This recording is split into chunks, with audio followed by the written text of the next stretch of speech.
At the beginning of 2025, my New Year's resolution was kind of the opposite of what people typically do. Instead of trying to make some huge productivity movement or fitness or anything else, my goal was simply to truly just relax, decompress, work less, and sort of just reset and reorganize my workspaces. Now with that, I've had the chance to discover watching anime, I've been able to create more meaningful work, really lean into gaming, and to check out some of the best tech I've ever seen throughout this year, monitors included. Now, throughout the last stretch of the year, I've been really searching to find the perfect monitor for my setup to really focus on a clean and meaningful space.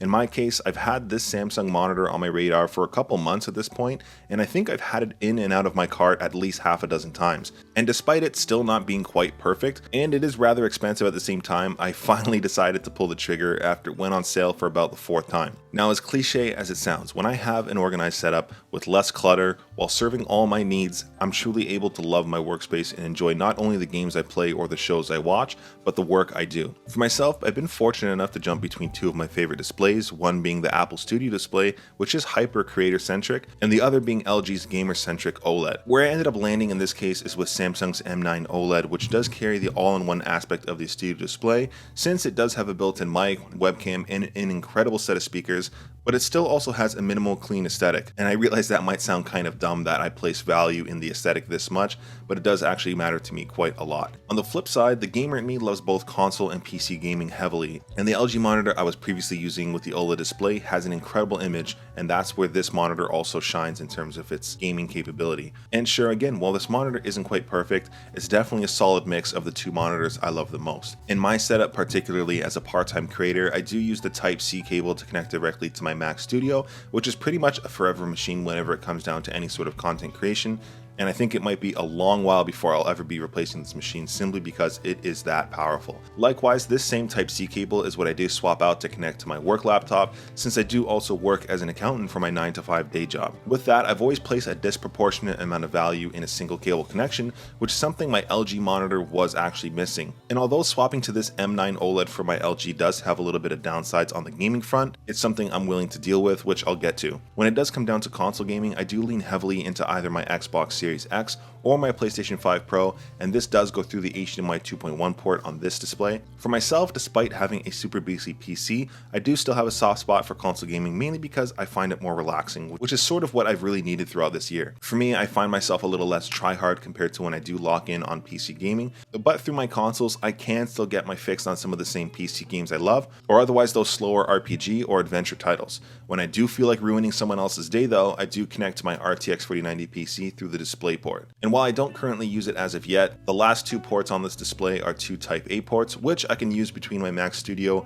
and the built-in features on the monitor itself, so this could be a mouse and keyboard or whatever else I might need. In terms of ports on this display, the main downside here is that there is only one HDMI port and only one display port. Not that I really need more in this specific setup, but it is sort of odd nonetheless. Going back to the minimal design aspect of this display, it is a bit of a weird obsession I have to really try and keep things as clean as possible. Again, having had the Studio display previously as a reference point for what a beautiful monitor can be, this sort of hits similarly. Ultimately, my goal is really just to get as close as possible to an all-in-one solution. In this case, again, this monitor has a built-in webcam, speaker, and a microphone. The actual stand itself is all metal and built pretty well, and the body is still impressively thin when it comes down to a monitor. I can't say this monitor feels as premium build-wise as something like my Studio display, but the build is otherwise definitely in line with all the other high-end OLED monitors I've previously reviewed. And whether or not it really matters to you, the power supply is external, which is likely what keeps this monitor so thin across the board, although that doesn't really affect my setup or how I use this display, but it is something to mention. The stand here does have a hole for any sort of cable management, and otherwise it does have a good level of height, tilt, and rotation adjustment, although there is no pivot if that's something you're into. From an overall aesthetic standpoint though, this monitor does nail it for me, and it truly is one of the main reasons I even considered this display. Again, it's clean, it's minimal, it doesn't have any sort of wild gamer aesthetics, and it does seem to be well thought out with something as simple as having a smaller base stand. And it does go a little bit further than the actual build and the aesthetic of this display, because the panel on here so far has been absolutely gorgeous. And just so I'm not kidding anyone, I am one of those tech heads who can appreciate tech, but I don't really go deep into calibrations and measurements and all that sort of thing. Still, this is a QD-OLED panel, though I don't really know what generation it is, whether that's going to be a third or fourth generation. That said, I fell in love with OLED monitors back in 2022 or 2023, and I've sort of been hooked ever since. With OLED panels like this in existence, it's sort of another reason I've been using my Studio display less and less, since that is an LCD. For myself, OLED simply shines when it comes down to the image quality on anything you might be doing. Between the literal perfect blacks and the punchy colors, it's just sort of what I've grown to prefer over the last while. When it comes down to the actual monitors I've typically been using, I have been using WOLED panels over the last couple years. I don't really have a preference between QD-OLED like this display or WOLEDs like my previous LG. For myself, they simply both look incredible. And again, while I don't measure or calibrate displays really, using Windows built-in HDR tool did plenty enough for me to get this into a good spot image-wise. I will say one of my favorite parts of my entire creative process is studying filmmaking and really trying to improve my color grading, and I can say that this has worked out incredibly well on this specific display. I do edit on Final Cut Pro, and so far I've had a good experience with the HDR on here. Apparently this does have a peak brightness of 850 to 1000 nits, which is pretty damn good when it comes down to an OLED display. From an overall standpoint, this is probably one of the more recent displays I've actually spent more time in HDR than SDR. With that, one thing I can say is that the whole gaming experience I've had on this display has been a straight up highlight. Truly, gaming is really just one of my favorite hobbies to do over just about anything. I could have had a shitty day at work, I'm stressed from life's commitments, but gaming has been one of my favorite ways to decompress after a long day, and having enjoyed it on this display so far, it has held up incredibly well. And while I did have 240Hz on my previous LG monitor in this particular setup, I haven't been playing so try-hard on my competitive FPS games where I'd really benefit from that 240 or even the 480Hz on something like my Sony monitor. In this case, this display does have 165Hz, which is still plenty enough for my FPS games that I like to typically enjoy.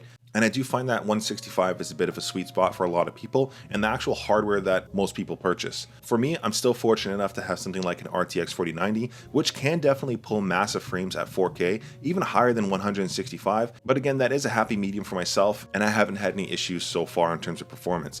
That said, I have been playing more casually on those FPS games I mentioned, but I am sort of warming up to try and push my rank in either Rivals or Overwatch, since I will be working on a setup in the coming weeks on my 480Hz Sony monitor, but that again will be another video for another day. Still, this display has performed exceptionally well in terms of response times, the image, the colors. For the times I am leaning more into the higher graphical or story-based games, it's an easy way to flex just how good this display actually looks. There are literally times I might just vibe out in a game like Red Dead Redemption 2 where I might play without objective and just enjoy the scenery and the look of this game, or I'm finally actually working my way through Cyberpunk slowly, which again has a solid ass image in terms of graphical performance. And for anybody who does care, this display does have a matte finish, which I think I've sort of grown to appreciate more than glossy coating, although I do feel like I'm the minority on that stance since most of the whole internet and their mom seems to prefer glossy. Still, having tried both in the past, each have their pros and cons, and I do appreciate the hard light diffusion on this setup. And for the times I'm not PC gaming, I have been leaning well into my PlayStation 5 Pro, which somehow looks absurdly good despite being objectively worse than my PC. I think it may be something to do with the plug and play aspect of a console. For me, it's just so alluring, and the experience on here has been incredible. Since the HDMI port on here is 2.1 as well, any supporting console will still give you auto low latency mode as well as variable refresh rate, which sort of bridges the gap between PC gaming and console gaming in my opinion. And while console will still cap at only 120Hz, I do appreciate the overall package with this display when it comes down to console gaming. While it's far from important for most people, similar to having a good build and aesthetic on a display for me, a good set of built-in speakers does also have a disproportionate amount of value for my use case. A part of why I had this display in and out of my cart 12 times is the fact that I hadn't seen anybody really review this monitor in the first place, and in the few reviews I did see, nobody really touched on the speakers. And while nothing's really stopping me from adding a set of speakers or just using a headset or IEMs, I don't really want that on my desk setup. I just love built-in speakers that actually sound good, and these definitely are a hit. In terms of my actual use case, I haven't had to go beyond level 20 on the volume, and while I'm far from an audiophile, it is impressively good. For reference, these speakers sound better than my 42-inch LG OLED TV, and this thing is a flippin' monitor, so whether I'm going to be editing, watching a show, console gaming, or just vibing out to music while journaling, these speakers have been absolutely excellent. And sure, while a video on YouTube can't really do it justice, here's a quick sound test.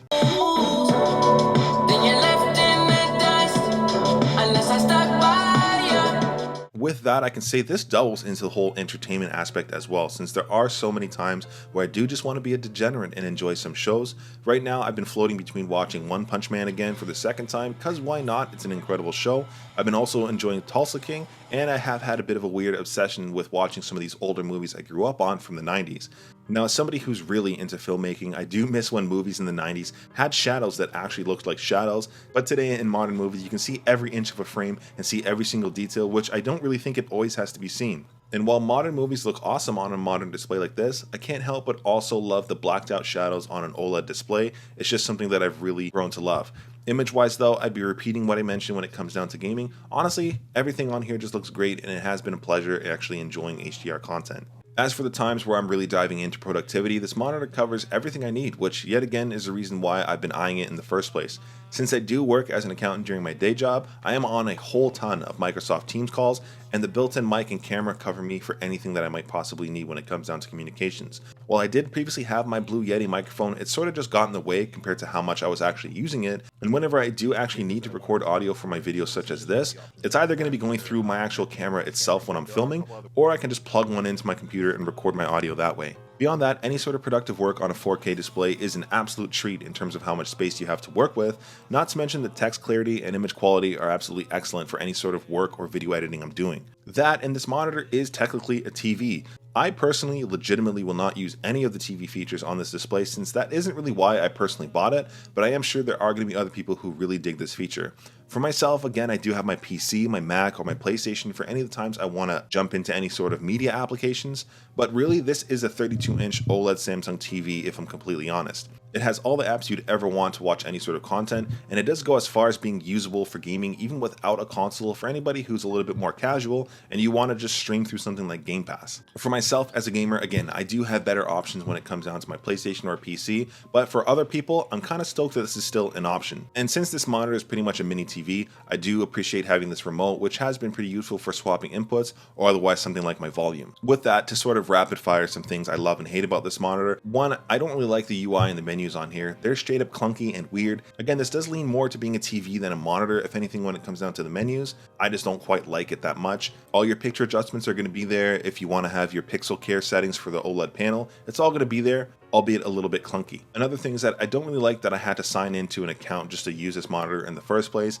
Again, this does sort of focus and lean more into having a mini TV, but like other monitors, I rather just sort of plug and play out of box without signing up for anything. Not that it's affected my experience at all, just a side little personal note. And the biggest downside for me on this display is only having one HDMI port, which is straight up diabolical. Like, this monitor is cool enough that I'm willing to swap my Type-C port between my Mac and my work laptop, but if I did have one more HDMI port, that would be a problem solved. As for what I love about this monitor, honestly, it's sort of what's not to love in this case. It's been a long time since I've had something in and out of my cart, fighting with whether or not to buy something, especially considering I already own incredible monitors, but this thing simply ticks too many boxes. Again, just to rehash, it's minimal, it's clean, and the speakers are absolutely excellent on here. The microphone and camera on here are kind of garbage, but they're there, and that's all I really want out of this display. For everything else, there hasn't really been a downside to actual performance. It's been absolutely supreme for gaming, supreme for media and productive work, and it sort of covers me for everything I might possibly need. Now, this definitely isn't a popular release, which is probably why I can't find too many reviews on this thing, but this display definitely works for me, and I'm stoked that I was able to find it on sale. If anybody does have any questions about this display, let me know down in the comment section. I do appreciate you guys watching till the end. Till next time.